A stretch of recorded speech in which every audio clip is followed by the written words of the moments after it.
Every Christmas, she left one gift under the tree for her son, even after he died. Snow pressed against the windows of the old house like it wanted in. Margaret sat alone at the dining table, 3 plates laid out, one for her husband, and one for Michael, their only son, gone 2 years now. Her husband couldn't stand the ritual anymore. He spent his nights at the bar. But Margaret kept doing it. Because the last Christmas without it, something had happened. It was nearly midnight when she heard it. 3 slow knocks at the door. Not hurried. Not random. Like someone waiting to be let in. When she opened the door, no one was there, only a small box sitting on the porch, wrapped in red paper and tied with a black ribbon. The tag read, "To Mom, love, Michael." Her throat tightened. It looked exactly like his handwriting. Same slant. Same loop on the M. She tore it open. Inside was a small wooden soldier toy, the kind she used to buy him every Christmas. Her mind scrambled for explanations, maybe her husband, maybe a cruel prank. But then she remembered something. The last thing she ever said to Michael before he left the house that night, "You'll get your present when you get home." He never did. The accident took him before he could. That night, as she tried to sleep, the radio turned itself on. Static filled the room, then a faint child's voice whispered through, "Mom, open the next one." Margaret climbed to the attic with a flashlight, trembling. Boxes lined the wall, each marked with years, Christmas 2012, Christmas 2013. In the corner was one she didn't recognize, Christmas 2023. She hadn't written that. Inside the box was an old cassette tape labeled, "For You, Mom." She didn't even own a player anymore, but when she touched the tape, the attic light flickered and the faint sound of a child's laughter echoed behind her.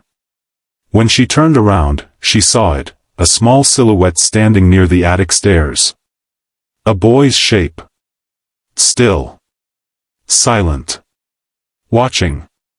She whispered, "Michael?" The shadow tilted its head. Then it vanished.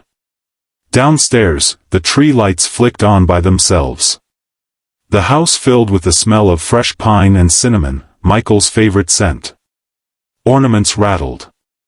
One fell and broke, revealing a folded piece of paper inside. The note said, "You forgot to say sorry." Her hands shook. The accident wasn't random. She had told him to walk instead of driving, even though the storm was coming. She wanted to teach him a lesson after their fight. Margaret broke down, whispering into the empty room, "I'm sorry, baby. I'm so sorry." The lights dimmed. The toy soldier from the gift box turned its head toward her and smiled. A cold draft brushed past her ear, and she heard it, that same voice again, closer this time, "Then make it right, Mom." The old landline phone rang. She hadn't paid the bill in months, yet it rang. When she picked it up, there was breathing on the other end, soft, shallow. "Then, come outside." Snow covered the yard, untouched, except for one small trail of footprints leading from the door to the old treehouse. Michael's treehouse. The one she and her husband hadn't torn down after he died. She climbed the frozen ladder, heart pounding. Inside, she found his old drawings, his toys, and another box. This one was wrapped in white paper. The tag read, "For Dad." Her husband came home drunk later that night. She showed him the box. He didn't believe her. But when he opened it, his face turned white. Inside was Michael's favorite red scarf, soaked in what looked like dried blood. They fought. Screamed. Blamed each other. He said she was going insane. She said he was hiding something. And in the middle of their shouting, the radio came on again. "Don't fight. I'm home." Every bulb in the house exploded at once. Then, in the dark, they saw him, Michael, standing under the Christmas tree, smiling. But his eyes were hollow, his skin pale like frost. He whispered, "Now we can all be together again." By morning, the neighbors saw the house still lit with tree lights. No sound inside. No movement. Police found 3 plates on the table, and 3 chairs pulled out. No one home. Weeks later, a new family moved in. Their little girl ran upstairs and found a box in the attic. It was wrapped in red paper and tied with a black ribbon. The tag read, "To Lily, Merry Christmas." For the first few nights, the new family heard faint laughter through the vents, small, playful, like a child amused by something only she could see. They thought it was their daughter watching videos upstairs. But every time they checked, she was asleep. One morning the father found a scrap of wrapping paper under the tree. On it, scrawled in childish handwriting, "You opened my gift. Now you have to play." That evening the house lights flickered in a pattern, 3 short, 3 long, 3 short. The little girl whispered, "That's how Michael used to knock." Her parents froze. They had never told her that name. Digging through the attic, they discovered an old Polaroid half buried beneath dust. It showed the previous family, Margaret, her husband, and their son, standing by the Christmas tree.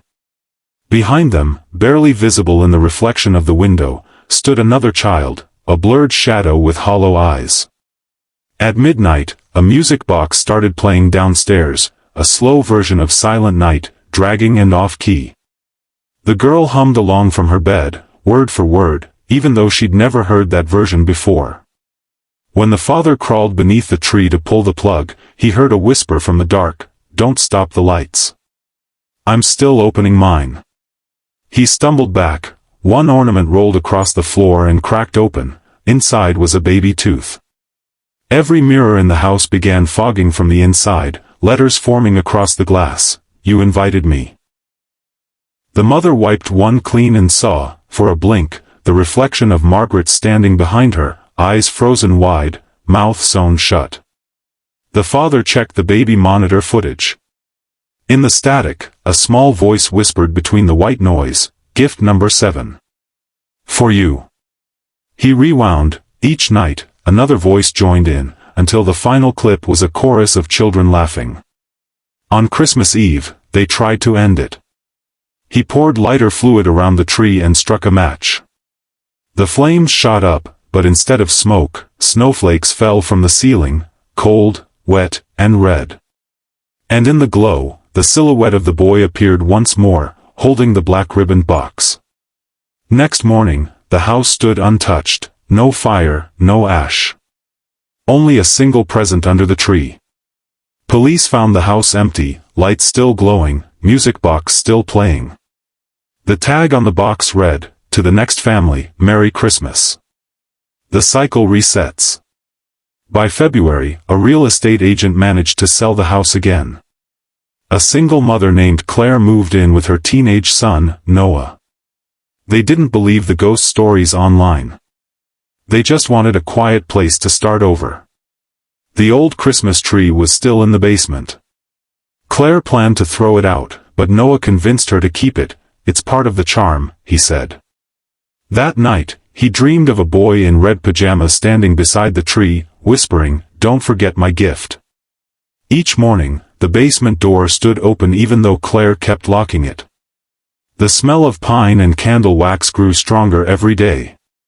On the 4th night, Noah went down there and saw faint handprints in the dust, too small to be his. In the corner sat a wooden soldier, smiling up at him. Hidden behind the furnace, Claire found an old journal, Margaret's. The last entry read, "Michael doesn't want toys anymore. He wants someone to stay and play forever. The tree keeps him alive." Beneath that, written in a child's shaky handwriting, "Mom said I can choose who gets the next gift." Noah started changing. He stopped eating. He talked less. One night, Claire found him sitting under the tree, whispering to the dark. When she pulled him away, he screamed, "He said you shouldn't have opened it." The lights flickered, the ornaments began to twitch, and from the branches, something small and pale crawled out, grinning with blackened teeth. Christmas morning. Neighbors saw the lights still glowing through the snow.